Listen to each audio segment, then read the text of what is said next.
Shalom, selamat berhari Minggu dan selamat berbakti bagi jemaat Tuhan yang masih beribadah di rumah.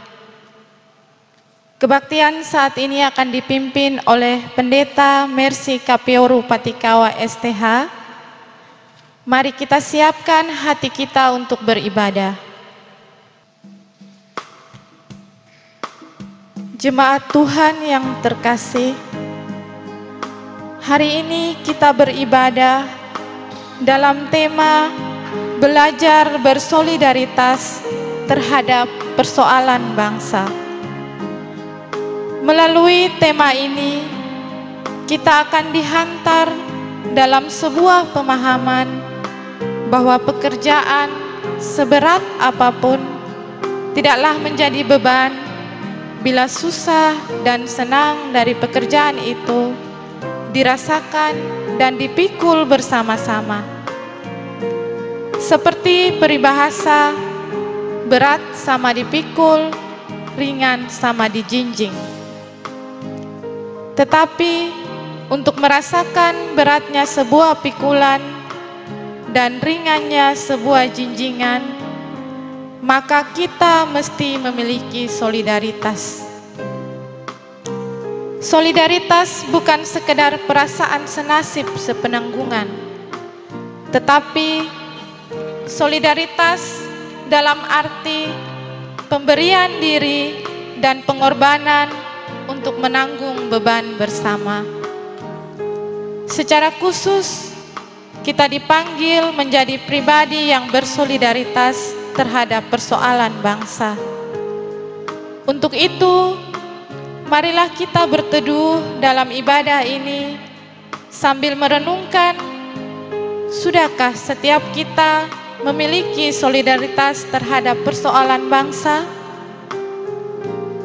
Sambil berdiri, saya mengajak kita sekalian menyanyikan nafiri rohani nomor 119 ayat 1 sampai dengan 2, hormat bagi Allah Bapa.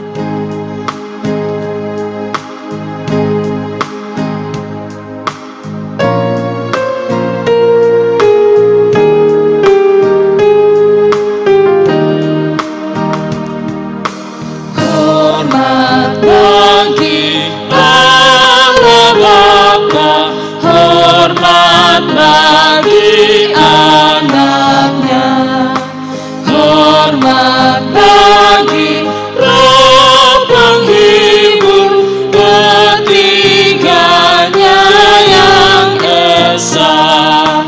Haleluya, haleluya, ketiganya yang esa.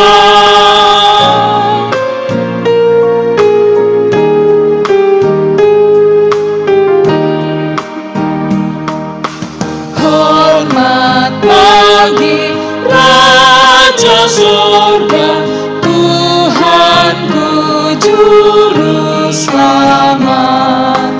Hormat bagi Raja Gereja di seluruh dunia. Haleluya, haleluya, di seluruh dunia.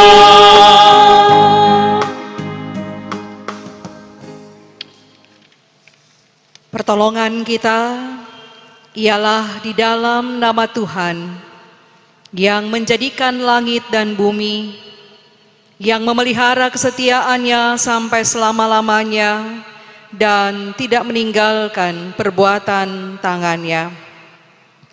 Kasih karunia dan damai sejahtera dari Allah Tritunggal menyertai saudara sekalian. Dan menyertaimu juga. Silakan duduk kembali. Ibu bapak, saudara-saudara, anak-anak yang terkasih, Nats yang membimbing kita dalam kebaktian minggu hari ini 2 Agustus 2020. Saya pilih dari kitab Roma pasal 12. Roma pasal 12 ayatnya yang ke-15. Bersukacitalah dengan orang yang bersukacita, dan menangislah dengan orang yang menangis. Demikian nats pembimbing.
Ibu Bapak, saudara-saudara yang diberkati Tuhan,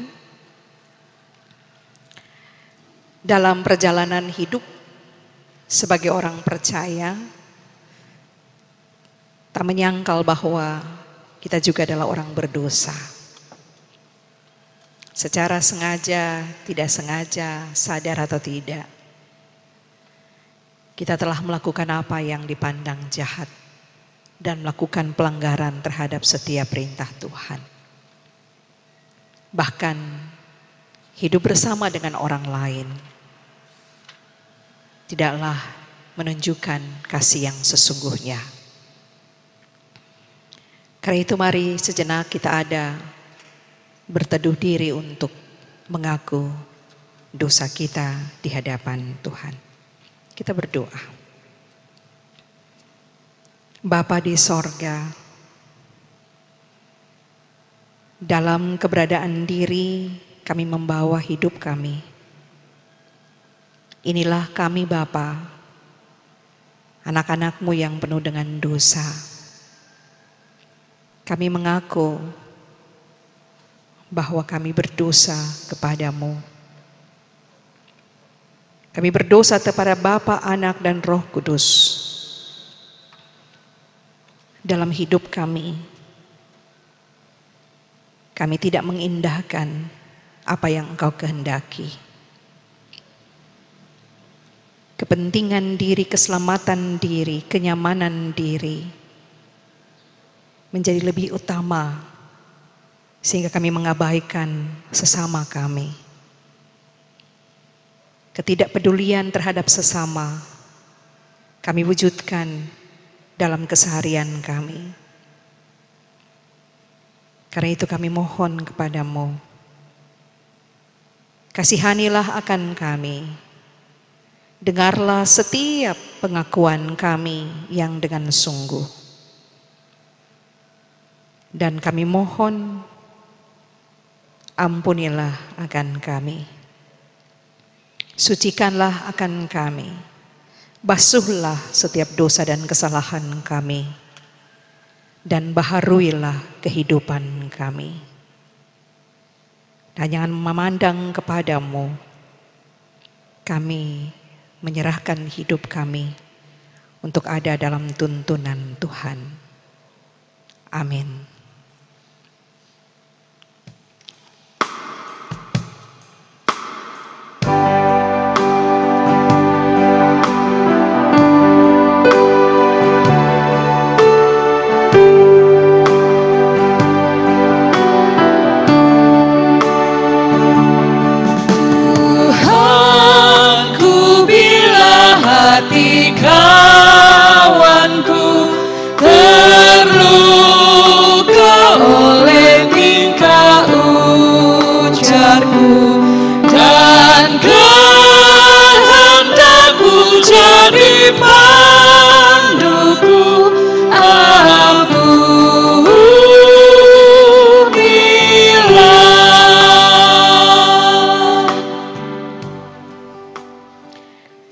Saudara-saudaraku, sebagai hamba Yesus Kristus, saya menyampaikan berita anugerah kepada setiap kita yang telah mengaku dosa kita. Begini bunyi firman Tuhan, basuhlah, bersihkanlah dirimu, jauhkanlah perbuatan-perbuatanmu yang jahat dari depan mataku. Belajarlah berbuat baik, usahakanlah keadilan, kendalikanlah orang kejam, belalah hak anak yatim, perjuangkanlah perkara janda-janda. Marilah baiklah kita berpekara. Firman Tuhan, sekalipun dosamu merah seperti kermisi, akan menjadi putih seperti salju. Sekalipun berwarna merah seperti kain kesumba, akan menjadi putih seperti bulu domba.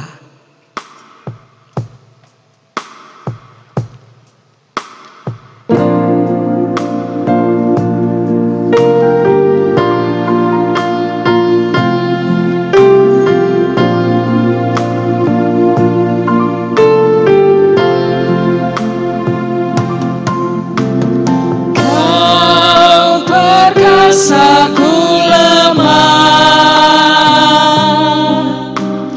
Jauhkanku dari celah. Hatiku aman tentram, asal aku dekat padamu. Makin akrab padamu, Yesus, ini doaku. Tiap hari Tuhanku, biar aku dekat padamu.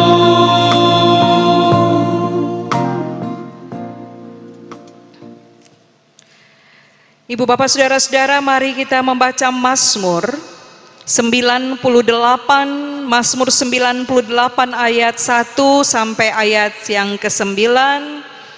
Kita membacanya secara berbalasan. Saya akan membaca kalimat yang dicetak keluar dan jemaat Tuhan di rumah membaca kalimat yang tercetak masuk ke dalam. Saya silakan semua berdiri. Saat penyelamatan sudah dekat, Mazmur. Nyanyikanlah nyanyian baru bagi Tuhan, sebab Ia telah melakukan perbuatan-perbuatan yang ajaib. Keselamatan telah dikerjakan kepadanya oleh tangan kanannya, oleh lengannya yang kudus. Tuhan telah memperkenalkan keselamatan yang daripadanya, telah menyatakan keadilannya di depan mata bangsa-bangsa. Ia mengingat kasih setia dan kesetiaannya terhadap kaum Israel. Segala ujung bumi telah melihat keselamatan yang daripada Allah kita. Bersorak-soralah bagi Tuhan, hai seluruh bumi. Bergembiralah, bersorak-sorailah dan bermasmurlah. Bermasmurlah bagi Tuhan dengan kecapi, dengan kecapi dan lagu yang nyaring, dengan nafiri dan sangkakala yang nyaring. Bersorak-soraklah di hadapan Raja, yakni Tuhan. Biarlah gemuruh laut serta isinya, dunia serta yang diam di dalamnya. Biarlah sungai-sungai bertepuk tangan, dan gunung-gunung bersorak-sorai bersama-sama di hadapan Tuhan. Sebab Ia datang untuk menghakimi bumi. Ia akan menghakimi dunia dengan keadilan, dan bangsa-bangsa dengan kebenaran.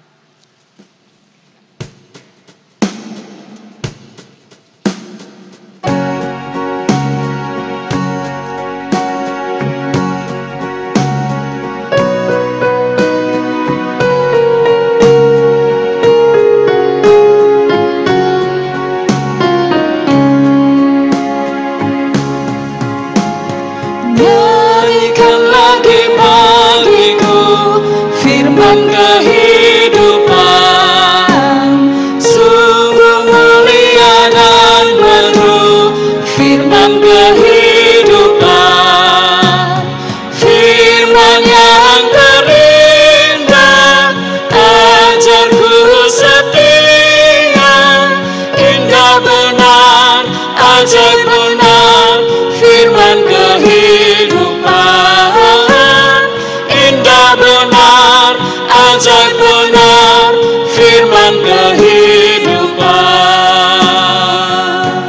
silakan duduk kembali. Ibu bapak saudara-saudara, kita akan membaca bagian firman Tuhan dari kitab Ester. Ester pasalnya yang keempat, Ester pasal 4 ayat 1 sampai 17. Salah seorang presbiter akan melayani kita dalam doa dan pembacaan Alkitab. Sidang jemaat yang dikasihi dalam Tuhan Yesus Kristus, sebelum kita mendengarkan kebenaran firman Tuhan, marilah kita berdoa. Ya Allah, Bapa di dalam kerajaan sorga, Bapa yang kami sembah dan sujud di dalam nama anak-Mu Yesus Kristus dan di dalam persekutuan Roh Allah yang kudus. Di pagi ini Tuhan, di kebaktian minggu utama pagi ini, kami akan mendengarkan sabda kebenaran firman-Mu ya Allah. Namun sebelumnya kami memohon Tuhan, kiranya Roh Kudus-Mu boleh menyertai kami dalam pemberitaan firman ini Tuhan. Ibu pendeta yang memberitakannya, Tuhan memberkati. Dan juga kami semua jemaat yang mendengar, Tuhan memberkati. Dalam nama Tuhan Yesus Kristus kami berdoa. Amin. Firman Tuhan untuk kita pagi ini terambil dari Ester pasal 4 ayat 1 hingga ayat yang ke-12 yang berbunyi demikian. Usaha Mordekai untuk menolong orang Yahudi. Setelah Mordekai mengetahui segala yang terjadi itu, ia mengoyakkan pakaiannya, lalu memakai kain kabung dan abu. Kemudian keluar berjalan di tengah-tengah kota sambil menolong orang nyaring dan pedih.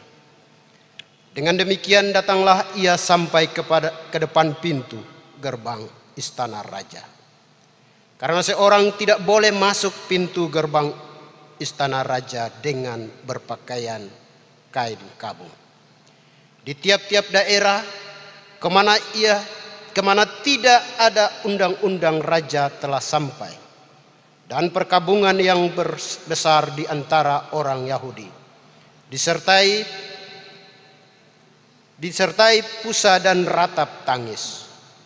Oleh banyak orang dibentangkan kain kabung dengan abu sebagai lapik tidurnya. Ketika dayang-dayang dan sida-sida Ester memberitahukan hal itu kepadanya, maka sangatlah risau hati sang ratu. Lalu dipikirkannya lah pakaian, supaya dipakaikan kepada Mordekai, dan supaya ditanggalkan kain kabungnya daripadanya. Tetapi tidak diterimanya. Maka Ester memanggil Hata, salah seorang sida-sida raja yang ditetapkan Baginda melayani dia. Lalu memberi Mordekai untuk mengetahui apa artinya dan apa sebabnya hal itu. Lalu keluarlah Hata mendapatkan Mordekai di lapangan kota yang di depan pintu gerbang istana raja. Dan Mordekai menceritakan kepada segala yang dialaminya, serta beberapa banyaknya perak yang dijanjikan oleh Hanam akan ditimbang untuk perbendaharaan raja sebagai harga pembinasaan orang Yahudi. Juga salinan surat undang-undang yang dikeluarkan di Susan untuk munahkan mereka itu diserahkannya kepada Hatan supaya diperlihatkan dan diberitahukan kepada Ester. Lagi pula Hatan disuruh menyampaikan pesan kepada Ester supaya pergi menghadap raja untuk memohon karunia-Nya dan untuk membela bangsanya di hadapan Baginda. Lalu masuklah Hatan dan menyampaikan perkataan Mordekai kepada Ester. Akan tetapi Ester menyuruh Hatach memerintahkan kepada Mordekai, semua pegawai raja serta penduduk daerah-daerah kerajaan mengetahui bahwa bagi setiap laki-laki atau perempuan yang menghadap raja di pelataran dengan tiada dipanggil, hanya berlaku satu undang-undang, yakni hukuman mati. Hanya orang yang kepadanya raja mengulurkan tongkat emas yang akan tetap hidup. Dan aku selama 30 hari ini tidak dipanggil menghadap raja. Ketika disampaikan orang perkataan Ester itu kepada Mordekai, maka Mordekai menyuruh menyampaikan jawab itu kepada Ester. Jangan kira hanya engkau yang akan terluput dari antara semua orang Yahudi. Sebab sekalipun engkau pada saat ini berdiam diri saja, bagi orang Yahudi akan timbul juga pertolongan dan kelepasan dari pihak lain. Dan engkau dengan kaum keluargamu akan binasa. Siapa tahu, mungkin justru untuk saat yang seperti engkau beroleh kedudukan sebagai ratu. Maka Ester menyuruh menyampaikan jawab itu kepada Mordekai. Pergilah, kumpulkanlah semua orang Yahudi yang terdapat di Susa dan berpuasalah untuk aku. Janganlah makan dan janganlah minum 3 hari lamanya, baik waktu malam, baik waktu siang. Aku serta dayang-dayangku pun akan berpuasa. Demikian. Dan kemudian aku pun berlawanan dengan undang-undang. Kalau terpaksa aku mati, biarlah aku mati. Maka pergilah Mordekai dan perbuatnyalah tepat seperti yang dipesankan Ester kepadanya.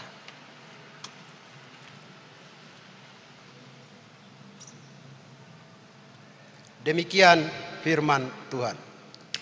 Berbahagialah setiap kita yang telah membaca, mendengar, dan terus memelihara firman Tuhan dalam hidup setiap hari. Haleluya.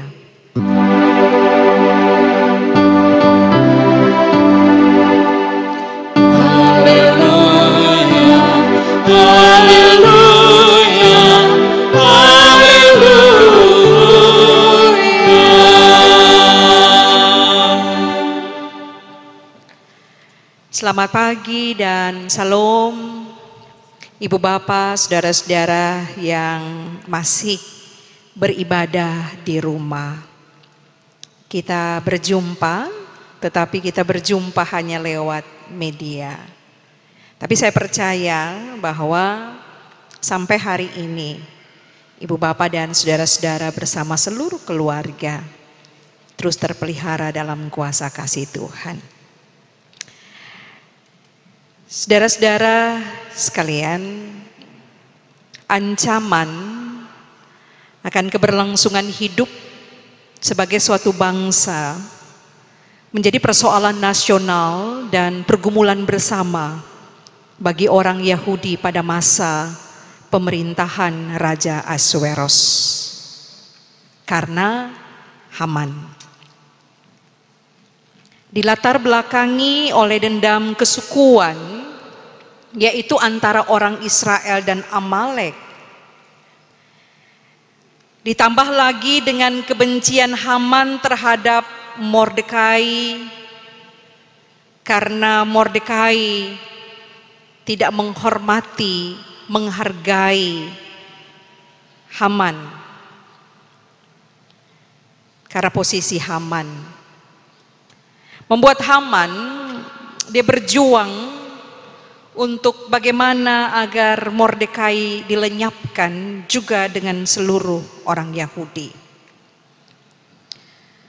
Haman dengan cara yang kotor dia pakai untuk melenyapkan orang-orang Yahudi. Dan Haman berhasil, dia mendapatkan kuasa dari Raja Ahasweros untuk melaksanakan rencana jahatnya itu, yaitu melenyapkan semua orang Yahudi. Saudara-saudara, kita melihat bahwa kebencian yang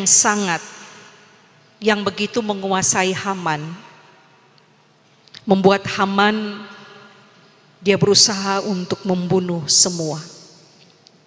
Bahkan itu bukan hanya sebuah rencana. Bahkan kalau kita lihat pasal yang ketiga, di situ bagaimana pasal yang ketiga ayat yang ke-12, di mana dikeluarkanlah perintah pengumuman kepada semua bupati yang menguasai daerah dan kepada setiap pembesar bangsa, yang dimana orang Yahudi ada di tempat itu. Jadi diumumkan kepada semua bahwa akan ada pelenyapan pembunuhan terhadap semua orang Yahudi pada waktu itu. Dan saudara-saudara, kita melihat bahwa Mordekai yang adalah ayah angkat Esther, Esther juga orang Yahudi, tetapi kita lihat bahwa dia menyembunyikan identitas diri atas usulan daripada Mordekai pada waktu itu ketika dia dipilih menjadi ratu, mengganti Ratu Wasti. Jadi Mordekai karena kecintaannya terhadap bangsanya, tanggung jawab terhadap keberlangsungan hidup bangsa itu, dia berjuang untuk menyelamatkan bangsanya dari ancaman pembunuhan, dari ancaman pelenyapan secara massal. Mordekai tidak peduli akan dirinya sendiri. Kita membaca bahwa Mordekai berjuang untuk menyelamatkan orang Yahudi dengan cara dia memakai kain kabung dan kemudian memakai abu untuk menunjukkan tanda duka. Dan kemudian Mordekai mulai berjalan di tengah-tengah kota sambil melolong-lolong dengan nyaring dan dengan pedih. Saudara-saudara, bayangkan di tengah sebuah kota dengan begitu banyaknya orang, Mordekai berjalan dengan memakai kain kabung dan ditaburi abu sebagai tanda duka. Dia berteriak melolong. Tentu bahwa orang akan memberikan pandangan negatif terhadap Mordekai. Di tengah, misalnya di sini di daerah Konino atau di daerah Kampung Solor, ya, Jalan Sudirman, tiba-tiba ada seorang yang pakai kain kabung, dia berteriak dengan nyaring, memohon pertolongan. Apa pandangan orang? Apa pendapat orang? Pasti orang akan memandang dengan cara yang negatif. Ini orang gila. Dan pasti itu akan diviralkan di media sosial. Mordekai tidak peduli. Dia merasa bahwa dia turut bertanggung jawab terhadap bangsanya itu. Bagaimana mungkin orang Yahudi akan dilenyapkan oleh Haman, oleh seorang Haman? Saudara-saudara, dan juga dia berjalan sepanjang jalan hingga sampai di pintu gerbang istana raja. Dia ingin menarik perhatian Raja Ahasweros untuk bisa melihat. Namun saudara-saudara, ketika Esther disampaikan bahwa Mordekai ayah angkatnya ada dalam keadaan dan berjuang seperti itu, Esther dia meminta kepada Mordekai untuk melepaskan kain kabungnya. Tentu sebagai seorang anak dia tidak ingin ayahnya menjadi tontonan, Dia tidak ingin ayahnya itu menjadi bahan perbincangan, perguncingan semua orang yang ada di tengah kota. Rasa kasihnya terhadap ayahnya membuat Ester meminta kepada ayahnya untuk menanggalkan kain kabungnya. Bahkan dia mengirimkan pakaian. Tapi ditolak oleh Mordekai. Saudara-saudaraku yang dikasihi Tuhan, Ester dia berada dalam sebuah dilema ketika diminta Mordekai ayahnya untuk menghadap raja. Keselamatan diri versus keselamatan bangsa. Menurut undang-undang bahwa seseorang yang menghadap raja tanpa dipanggil atau diundang, satu saja hukumannya adalah hukuman mati. Dan itu resiko bagi Ester kalau Ester dia nekat untuk bertemu dengan raja. Ester mengalami sebuah dilema. Keselamatan diri dan juga keselamatan bangsa. Ester bergumul untuk mengambil sebuah keputusan besar untuk berjumpa dengan raja. Ratu Wasti hanya terbuang dari posisi sebagai ratu. Tapi Ester bisa saja terbunuh oleh kelancangan yang mendahului panggilan raja jika dia melanggar undang-undang yang berlaku. Kematian adalah resikonya. Namun ibu bapak saudara-saudara, kita melihat darah yang mengalir dalam tubuhnya sebagai orang Yahudi begitu kental membuat Ester tidak membiarkan rasa takutnya melumpuhkannya. Dia berani mengambil resiko, berani menabrak undang-undang serta mempertaruhkan nyawanya. Ayat 16 dia katakan, kalau terpaksa aku mati, biarlah aku mati. Sebuah pernyataan yang menunjukkan keberanian demi keselamatan orang Yahudi. Kecintaan terhadap bangsanya membangkitkan keberaniannya dan ikatan emosional yang begitu kuat sebagai sebuah bangsa. Ester berjuang. Perkabungan nasional masih berlanjut yang dilakukan oleh seluruh orang Yahudi dan disertai puasa selama 3 hari atas permintaan Ester. Saudara-saudara, kita melihat bahwa Mordekai dan Ester tidak berjuang sendiri. Tetapi seluruh orang Yahudi mereka berjuang bersama-sama. Mereka merasakan bahwa ini beban bersama. Ini tanggung jawab mereka bersama. Karena ini adalah keselamatan bersama. Tidak ada seorang pun yang dicatat dalam kitab Ester ini bahwa lebih mementingkan diri dan menolak untuk ada dalam perkabungan nasional. Mereka peduli, mereka bersolidaritas terhadap persoalan pergumulan bangsa mereka. Mereka tidak hanya sekedar menonton, tapi mereka mengambil bagian dalam pergumulan itu. Saudara-saudara, dalam kitab Ester ini, kalau kita lihat kitab Ester ini unik, ya. Karena dalam kitab Ester ini tidak disebutkan nama Tuhan Allah. Namun bukan berarti bahwa mereka tidak membutuhkan Allah, mereka tidak menyembah Allah, mereka tidak beriman terhadap Tuhan Allah, tidak. Secara jelas memang nama Allah tidak dalam sebutkan. Namun kita melihat ungkapan Mordekai. Dia katakan kepada Ester,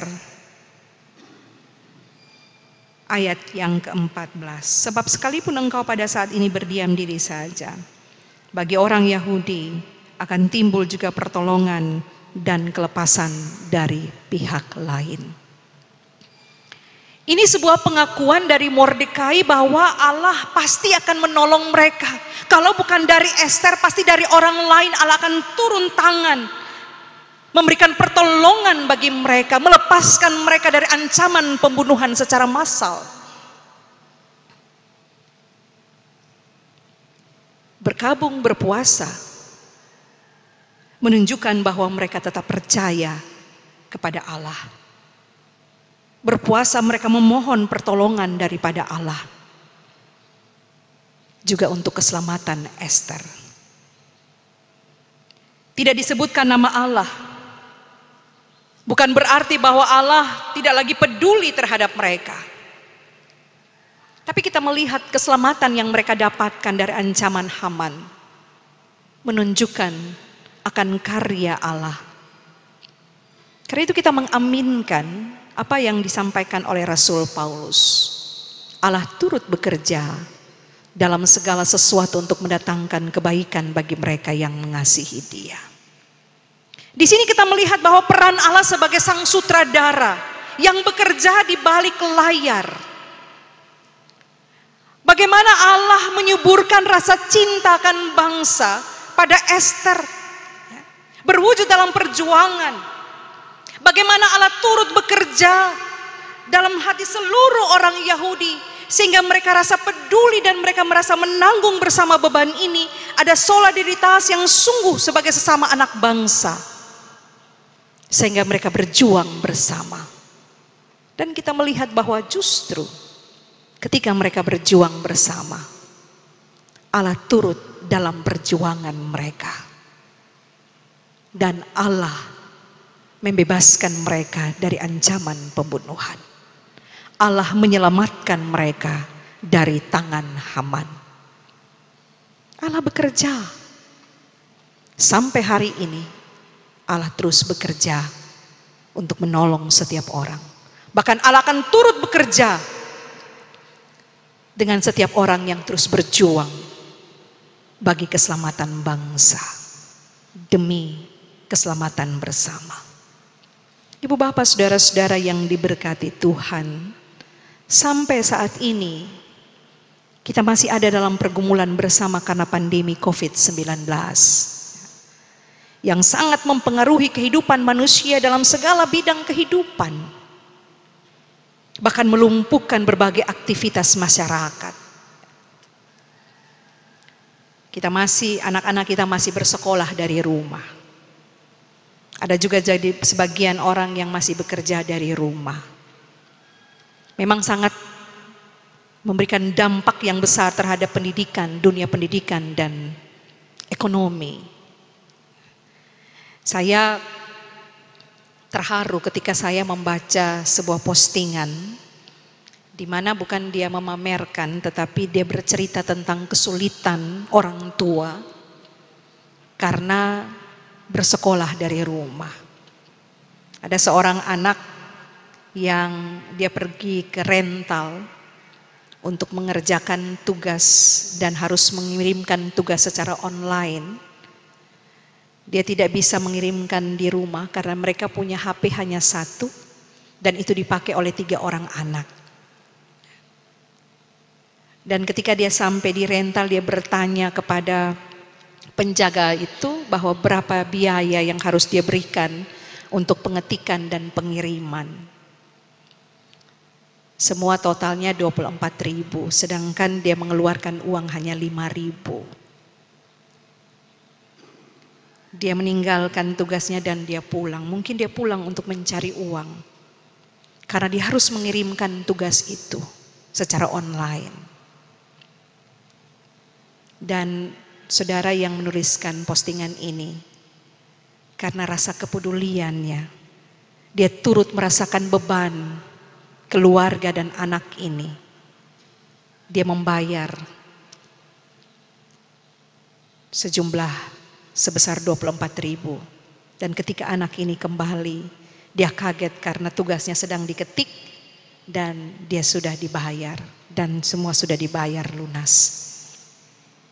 Saudara-saudara, kita melihat ini bahwa memang COVID ini memberikan dampak yang sangat besar. Banyak orang tua mengeluh karena mereka harus mengeluarkan biaya ekstra, membeli paket dan lain sebagainya. Para guru pun mereka mengalami pengeluhan.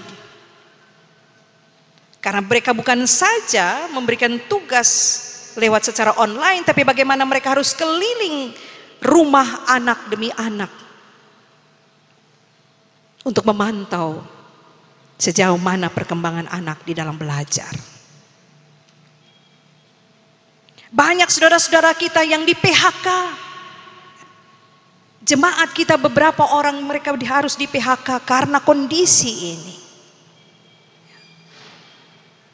Saudara-saudara, apalagi melihat fakta di mana angka pertumbuhan kasus COVID-19 di Indonesia mengalami peningkatan yang signifikan. Sampai dengan saat ini secara kumulatif yang saya baca per Rabu 29 Juni telah mencapai 104.432 kasus. Bayangkan, rata-rata per hari jumlah kasus bertambah 1.000 sampai 200, 2.000 kasus. Memang kita bersyukur tercatat angka kesembuhan pun bertambah. Walau tak dipungkiri ada kesedihan karena ada kematian karena COVID-19. Mewabahnya COVID-19, saudara-saudara, di berbagai belahan dunia memang menjadi sebuah teguran keras bagi kita manusia. Dan selain itu kita juga sedang diuji secara pribadi maupun sebagai pemerintah dan gereja dalam menyikapi kondisi ini. Dan cara setiap orang dalam menyikapi COVID-19 begitu beragam, tidak sama. Namun sejauh mana setiap orang menyikapi menunjukkan seberapa besar kepedulian kita terhadap persoalan bangsa ini, kepedulian kita terhadap sesama yang sungguh merasakan dampak daripada COVID-19 ini. Fakta menunjukkan sebagian orang tidak begitu peduli terhadap sesama. Kita lihat orang tidak lagi mematuhi protokol kesehatan. Orang tidak lagi memakai masker. Tidak ada lagi social distancing. Bukan hanya tidak memperhatikan, tetapi mereka tidak mementingkan keselamatan bersama. Demi kepentingan diri serta keselamatan diri sampai menghilangkan sifat kemanusiaannya. Viral beberapa waktu yang lalu sebagaimana saya pernah menyampaikan juga dalam khotbah. Bahkan jenazah saudara-saudara kita yang terpapar pun ditolak untuk dikuburkan di daerah, di lingkungan di mana mereka tinggal. Betapa menyedihkan. Keluarga-keluarga yang saudara mereka terpapar, dikucilkan, diasingkan. Bagaikan mereka mengalami atau mendapatkan sebuah hukuman. Betapa berat kondisi ini, saudara-saudara. Ada berbagai tindakan yang tidak elok dan tidak etis dilakukan oleh sebagian orang. Bahkan ada orang yang memanfaatkan COVID-19 ini untuk menguntungkan diri sendiri. Dan ini merupakan fenomena sosial yang begitu menyakitkan. Serta catatan keprihatinan bagi keberlangsungan hidup bangsa ini. Saudara-saudara, tidak menutup kemungkinan bahwa ancaman COVID-19 ini tidak hanya merenggut kesehatan atau nyawa seseorang, tapi juga merenggut rasa sosial atau kepedulian kita terhadap sesama. Kepentingan diri dan keberlangsungan hidup membuat sebagian orang tidak lagi peduli akan sesama. Yang dia pikir bagaimana bertahan di tengah-tengah kondisi COVID-19 ini. Pemerintah memang menganjurkan untuk mari kita berdamai. Hidup dengan perubahan hidup yang baru, tradisi yang baru, kebiasaan yang baru. Namun pengaruhnya masih sangat membuat banyak anak bangsa ada dalam sebuah kehidupan yang sulit. Saudara-saudara, realitas sosial ini bisa menjadi indikator atau menjadi petunjuk sejauh mana ikatan emosional kita sebagai suatu bangsa.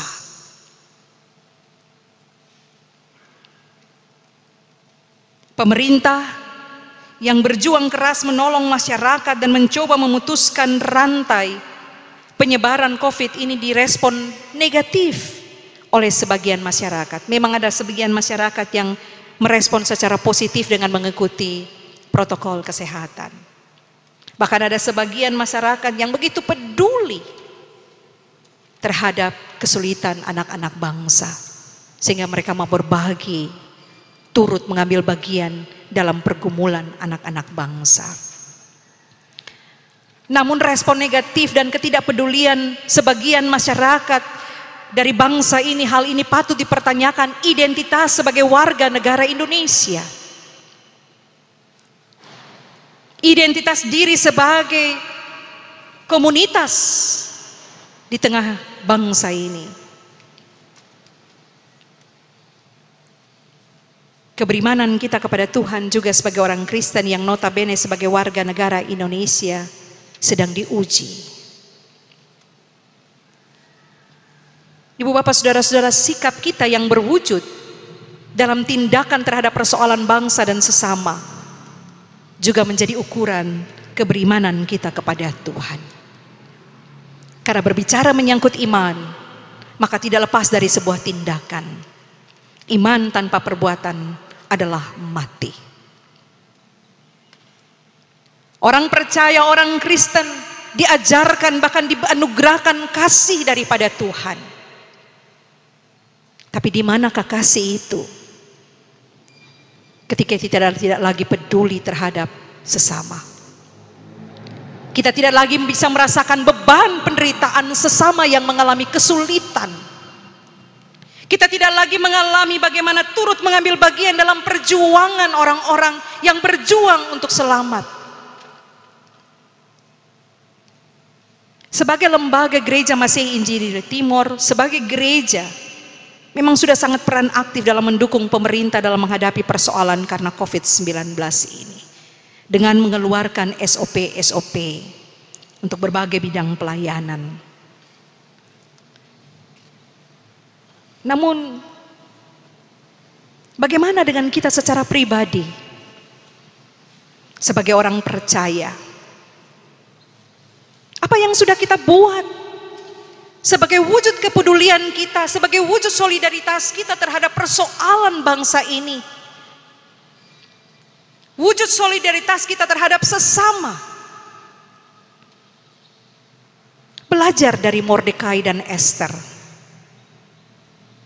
Yang mereka mulai dari diri, berjuang dan menjadi perjuangan bersama, perjuangan nasional untuk keselamatan dan kelangsungan hidup bersama sebagai suatu bangsa. Saudara-saudara, kita tinggal di bangsa dalam bangsa ini. Kita tinggal di daerah ini, di kota ini.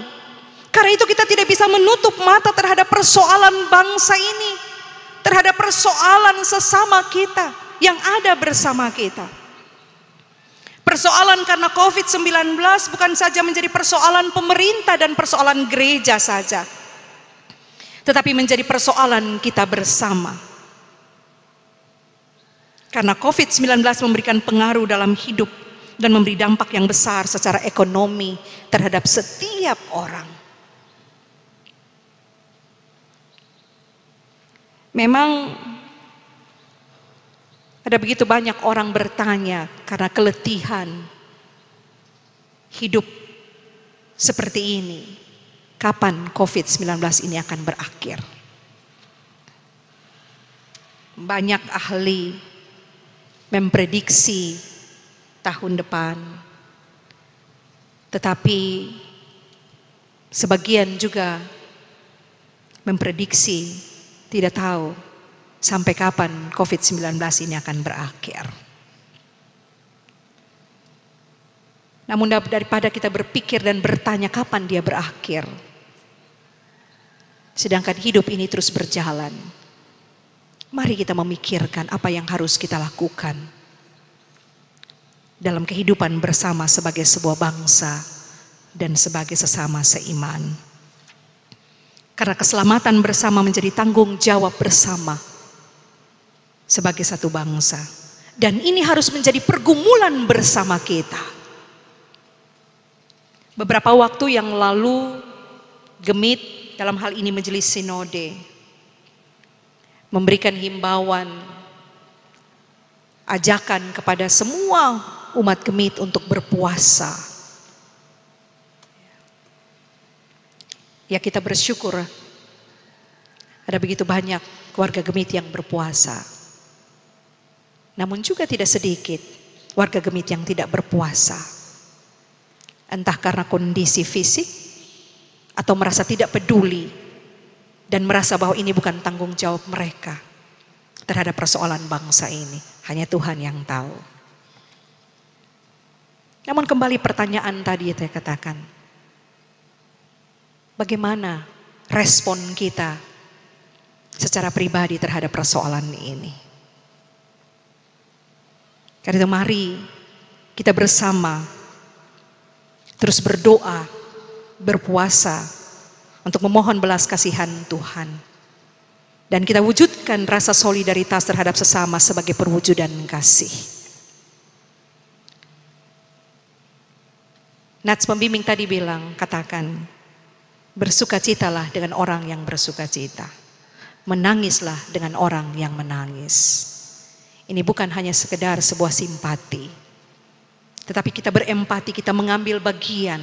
Kita juga turut merasakan pergumulan bangsa ini, pergumulan sesama kita. Kita turut merasakan bagaimana kepedihan dan kesulitan yang dialami oleh sesama kita. Sehingga dengan demikian, kita juga mengambil bagian dalam perjuangan bersama untuk menolong sesama.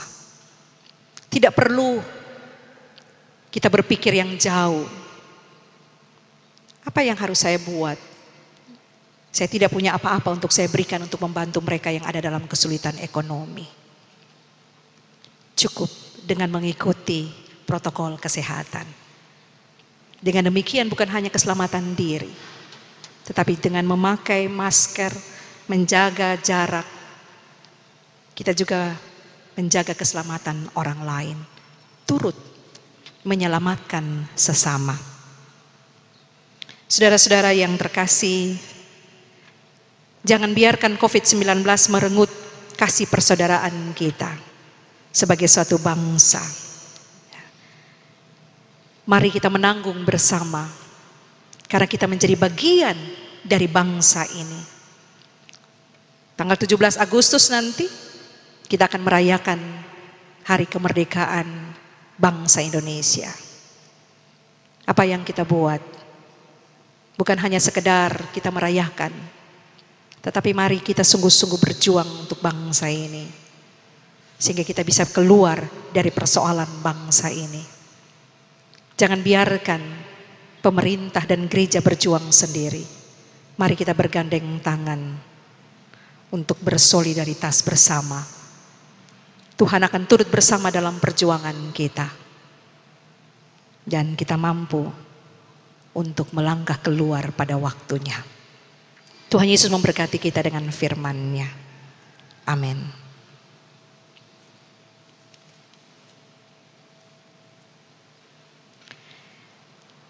Ibu bapak saudara-saudara, kita akan mengaku iman kita. Saya silahkan untuk berdiri. Bersama-sama dengan semua orang percaya di segala tempat. Dan pada segala waktu kita mengaku iman kita kepada Tuhan. Aku percaya kepada Allah, Bapa yang Maha Kuasa, Khalid langit dan bumi. Dan kepada Yesus Kristus, anaknya yang tunggal Tuhan kita. Yang dikandung daripada Roh Kudus, lahir dari anak darah Maria. Yang menderita di bawah pemerintahan Pontius Pilatus, disalibkan, mati dan dikuburkan, turun ke dalam kerajaan maut. Pada hari yang ketiga, bangkit pula dari antara orang mati, naik ke sorga, duduk di sebelah kanan Allah, Bapa yang Maha Kuasa, dan akan datang dari sana untuk menghakimi orang yang hidup dan yang mati. Aku percaya kepada Roh Kudus, gereja yang kudus dan am, persekutuan orang kudus, pengampunan dosa, kebangkitan daging, dan hidup yang kekal.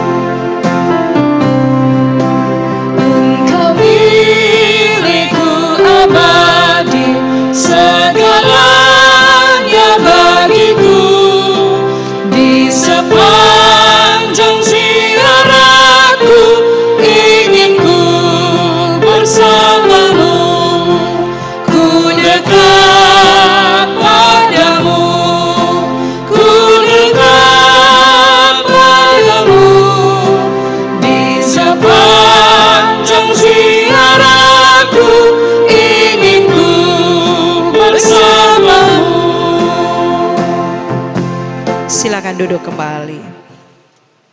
Kita akan nyatakan syukur kita lewat persembahan, nazar, dan perpuluhan kita. Jemaat Tuhan yang terkasih, sebagai jawaban atas anugerah yang kita terima dalam kehidupan kita, marilah kita memberikan persembahan syukur, nazar, dan perpuluhan kita. Namun sebelumnya, mari kita berdoa. Ya Allah, ya Tuhan kami, Allah yang kami sembah hanya nama-Mu Yesus Kristus. Kami menyadari dalam kehidupan kami hari lepas hari dan dalam kami berkarya. Kami percaya bahwa Allah menuntun, memelihara, dan menyertai kehidupan yang Allah masih percayakan saat ini. Dalam kehidupan kami beriman dan percaya bahwa Allah memberikan keselamatan, kesehatan, dan berkat-berkat lain sebagai anugerah. Di dalamnya Tuhan, kami menyisihkan sebagai tanda ucapan syukur kami kepadamu. Saat ini di tempat ibadah kami ini, kami mau menyerahkan semuanya. Hanya dalam nama Yesus Kristus, Engkaulah sumber berkat, kami berdoa. Amin.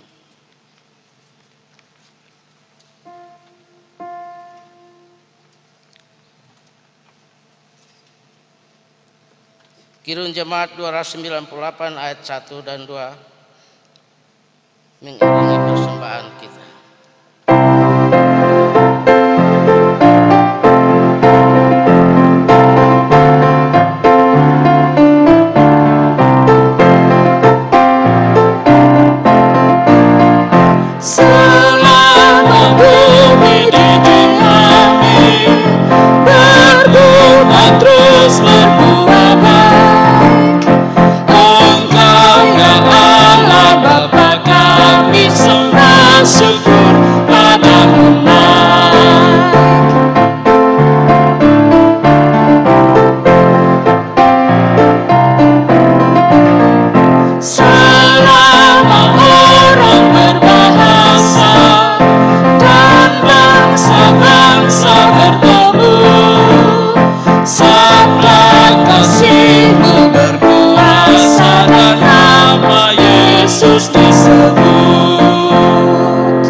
Mari kita berdoa.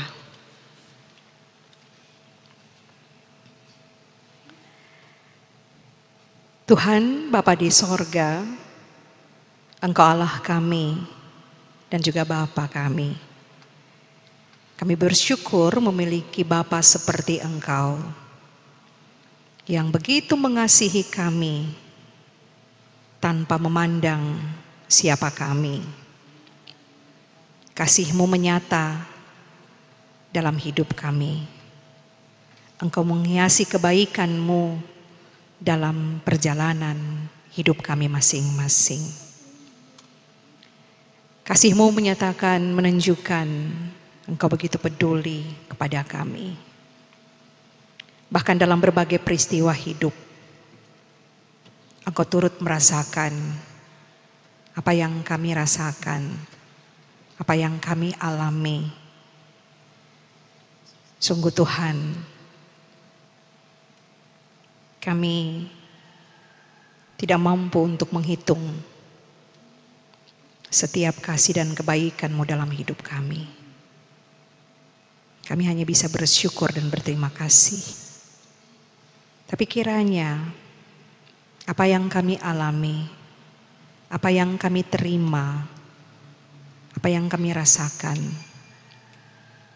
kami teruskan dalam kehidupan kami bersama dengan sesama. Kasih yang Engkau beri, kasih yang Engkau ajarkan, kami wujudkan dalam kepedulian terhadap sesama. Bersolidaritas terhadap persoalan yang di mana bangsa ini gumuli, terutama karena COVID-19 ini.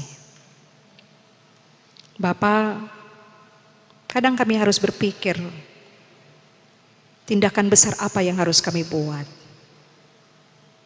Tapi firman-Mu membuat kami menyadari bahwa tindakan kecil dan sederhana pun bisa kami lakukan sebagai wujud solidaritas kami.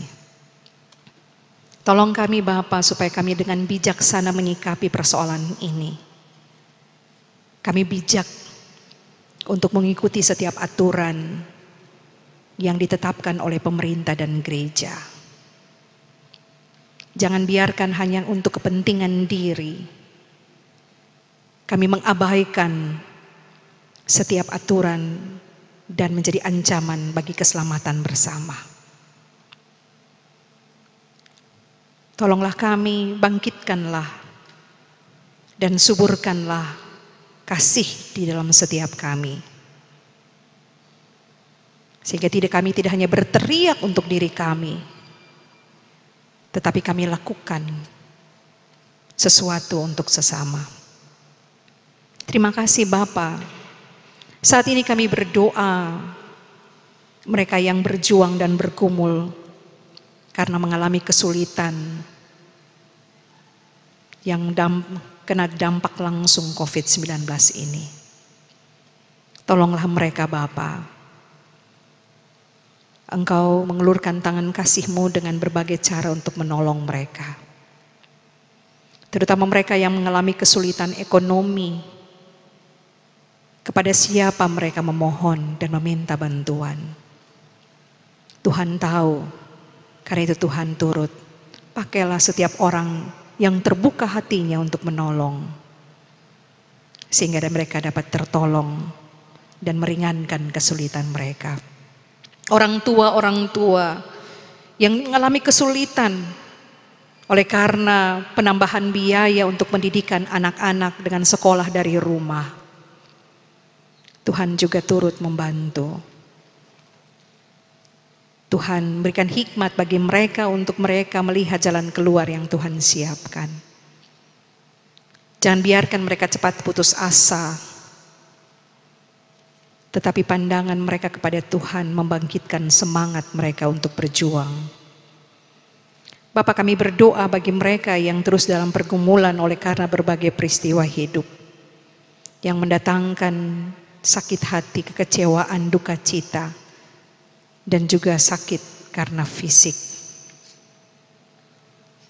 Tuhan nyatakan kuasa dan kasih-Mu bagi mereka. Kami berdoa bersyukur bersama dengan umat-Mu yang berhari ulang tahun kelahiran pernikahan.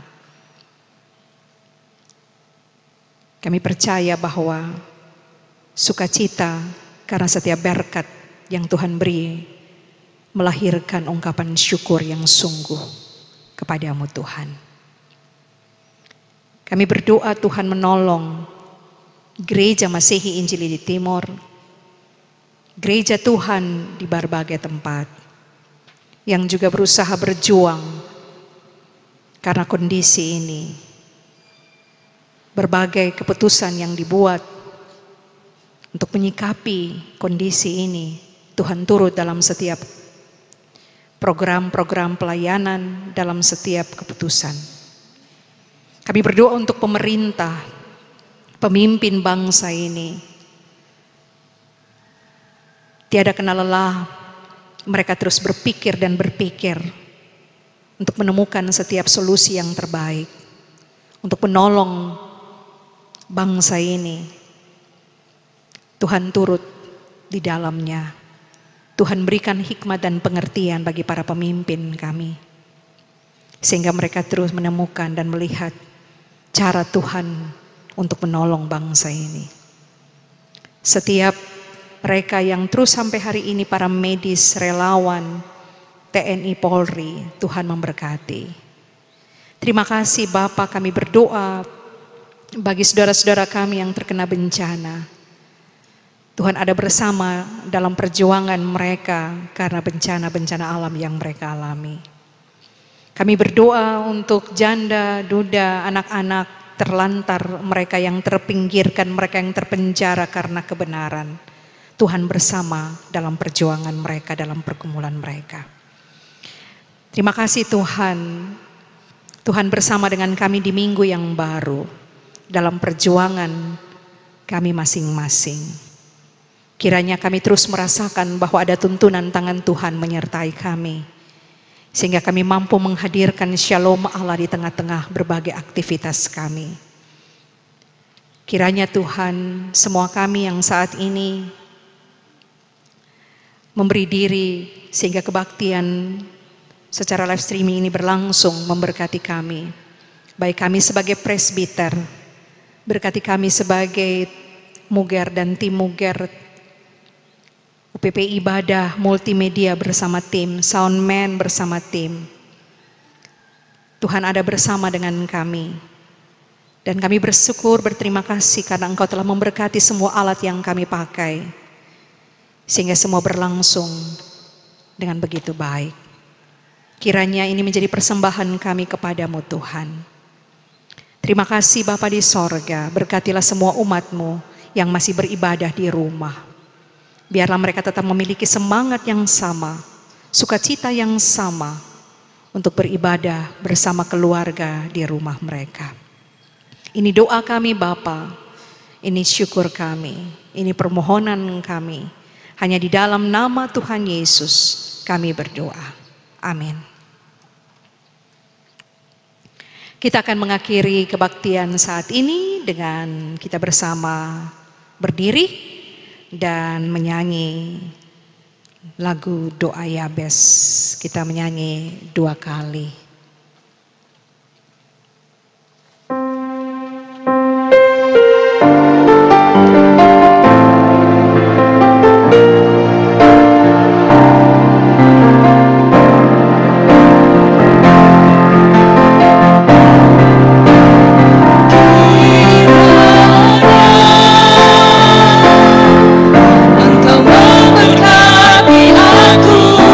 Berlimpah-limpah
Pulanglah, jalanilah hidupmu di minggu yang baru dalam tuntunan Tuhan Allah kita. Dan arahkan hatimu kepada Tuhan. Terimalah berkat daripada Tuhan. Tuhan memberkati engkau dan melindungi engkau. Tuhan menyinari engkau dengan wajah-Nya dan memberi engkau kasih karunia.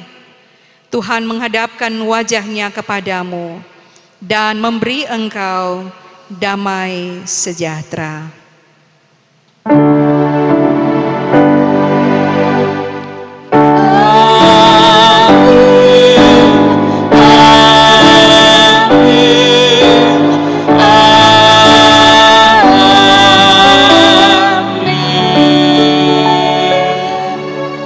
Salam, selamat hari Minggu. Tuhan Yesus memberkati kita semua.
Yesus, ini doaku.